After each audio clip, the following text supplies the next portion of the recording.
Hello tout le monde, bienvenue dans cette nouvelle vidéo. Aujourd'hui, je vais vous faire un petit tuto avec les produits que j'ai commandés sur le site Be My Gems. Et si vous me suivez sur les réseaux, vous avez sûrement vu déjà la pose qui est juste incroyable. Franchement, ce gel est magnifique et au soleil, tous les reflets ressortent et c'est juste trop beau. Donc j'espère que ce petit tuto vous plaira et c'est parti. Après la préparation de ma plaque, je vais appliquer le nail prep. Donc ici c'est un nail prep en spray, c'est beaucoup plus pratique parce que ça me permet de déshydrater vraiment autour de la plaque et la plaque. Donc comme ça minimise les décollements. Donc là je vaporise vraiment partout et une fois que le nail prep a été absorbé, je passe à la base. Et pour la base, j'ai pris la Pro Adhésif, donc c'est une base d'adhérence et quand je teste une nouvelle marque que je ne connais pas du tout, j'aime bien prendre des produits pour faire une pause complète, pour faire une revue complète. Donc base, produit et finition. Comme ça me permet de ne pas mélanger avec d'autres marques et d'éviter toute réaction chimique ou brûlure chimique. Donc ici, la base d'adhésif est vraiment liquide. Au niveau de la texture, c'est vraiment très liquide comme de l'eau. Et finalement, j'aime bien. Parce que faut savoir que j'ai l'habitude d'utiliser la Rubber Gel de chez Slovenka qui est super épaisse. Donc ici ça change un petit peu et finalement j'aime bien. Donc comme d'habitude j'utilise toujours avec un pinceau, jamais avec le pinceau du flacon pour éviter de déposer trop de matière. Une fois que j'ai bien mis la matière partout, je vais venir catalyser 60 secondes. Et je vous présente le fameux gel, c'est le Special Effect numéro 4. Et regardez-moi les reflets de ce gel qui est juste incroyable. Et au soleil, c'est une pépite. Vraiment, c'est une pépite parce que tous les reflets ressortent et c'est trop beau. Donc c'est un gel solide et c'est un gel auto-égalisant. Donc ça coule un petit peu, mais il est quand même facile à travailler. Bien évidemment, dans cette vidéo, je vais utiliser les pop-its parce que c'est ma technique préférée. Mais avant, je vais d'abord faire comme un genre de gainage sur ma plaque naturelle. Donc là, je commence avec une fine couche de glissement avec le gel.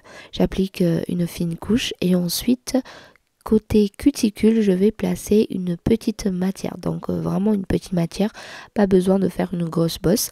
Et je l'applique pas sur l'entièreté de ma plaque, je l'applique vraiment que côté cuticule. Et ensuite, avec mon pinceau liner, je vais l'appliquer près des cuticules et le répartir un petit peu. Et après, je catalyse 60 secondes. Donc, je ne suis pas allée jusqu'au niveau de la limite du bord libre. Je vais ensuite prendre mon pop-it. Ici, c'est un pop-it en forme carrée. C'est un pop-it moderne avec l'apex super plat, l'apex slim nails comme j'aime. Et je viens prendre une boule de gel que je viens placer dans le pop-it. Et vous allez voir que le gel, il se laisse placer tranquillement, facilement. Il est vraiment très facile à travailler et j'aime beaucoup parce que ça ne colle pas au pinceau, parce que je déteste les gels qui collent au pinceau. J'ai l'impression que c'est de la colle et c'est vraiment difficile à travailler, surtout dans le pop-it. Et là, vous voyez, j'arrive vers les cuticules. Je n'applique pas de matière. Enfin, j'étire vraiment légèrement. Je mets pas plus de matière parce que sur l'angle, j'ai déjà mis un peu de gel. Donc, j'ai déjà de la matière. Donc, pas besoin de plus de matière parce que sinon, ça va déborder de partout. Et on va passer du temps au limage et tout ça. Donc voilà. Là où je mets plus de matière, c'est vraiment au niveau des parallèles parce que c'est si il manque de la matière à ce niveau-là, il y aura de la casse à 100%. Donc juste l'inconvénient avec ce genre de gel qui est légèrement transparent, on ne peut pas vraiment voir là où on a mis de matière. Donc vraiment à vous de bien regarder. Ensuite, je viens placer mon pop-it. Donc je fais comme d'habitude le mouvement de levier. Je me place un petit peu loin de mes cuticules. Habituellement, je viens pousser le pop-it vers les cuticules. Là, ce que je fais, c'est que je tire mon pop-it et ensuite je passe sous la petite lampe. Pourquoi je tire? Parce que comme ça me permet de ne pas avoir le petit bourrelet vers les cuticules. Et là, comme vous voyez, le fait de ne pas pousser vers les cuticules, ça m'a permis de ne pas faire ressortir la matière dessous et donc pas de l'image nécessaire après. Donc là, je vous remontre une dernière fois, je place en mouvement de l'évier et ensuite je tire légèrement vers moi et après je viens catalyser. Donc là, je viens enlever les pop-its et c'est magnifique parce qu'il n'y a pas vraiment de l'image par la suite. Ce qui m'a pris plus de temps, c'est vraiment la mise en forme, sans vous mentir, parce que sinon le reste c'est vraiment c'était rapide parce que j'ai juste enlevé les dentelles au niveau des parallèles et un petit coup de buffer et puis c'est tout. Et pour le top coat, j'ai pris le anti-tache parce que sur Instagram j'avais fait une story où je cherchais un top coat pour mes poses Milky, un top coat qui est anti-tache en gros, et ce qui est revenu le plus c'était ce top coat là, donc j'ai eu que des retours positifs et j'ai pris le top coat et franchement il est pas mal, il est un petit peu liquide mais il est vraiment pas mal, donc c'est agréable à poser, hein, voilà.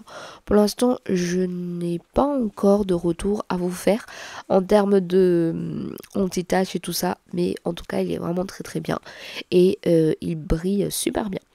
Donc là, une fois que le top coat est catalysé, je viens faire un mix de strass et j'ai utilisé la colle de chez McCart. Et après, j'ai placé mes strass. Voilà, j'ai fait mon petit truc et puis j'ai terminé. Et voilà, donc j'espère que ce petit tuto vous aura plu. N'hésitez pas à me dire en commentaire ce que vous en pensez de cette pose.